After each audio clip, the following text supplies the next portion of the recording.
ليه المصريين بيقولوا ده احنا دافنينه سوا؟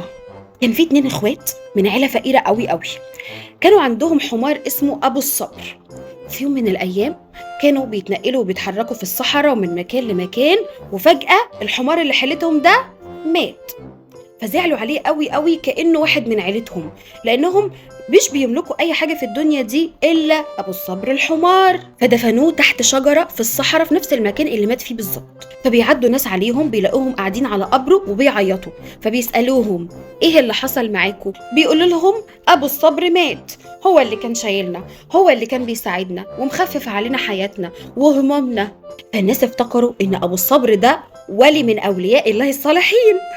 فبقت الناس تمر عليهم بقى تديهم ايه، اكل، فلوس، تبرعات، يعني اللي هو ايه، رحمه ونور كده على ابو الصبر ويواسوهم يعني. فالاتنين اخوات دول عملوا فوق القبر مقام كبير وسموه مقام الشيخ ابو الصبر، ويقنعوا الناس ان المكان فيه خير وبركه، والناس تعدي عليهم تقول لهم ايه، والنبي خلوا الشيخ ابو الصبر يدعي لنا.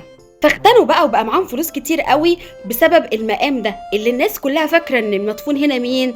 الشيخ ابو الصبر. هو اللي مدفون ده مين؟ حمار.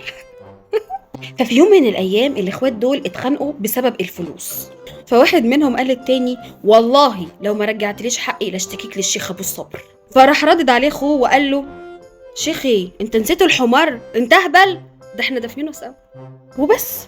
ومن هنا لازم نتعلم ان مش كل حد يتقال عليه شيخ فهو شيخ، ممكن يبقى حمار.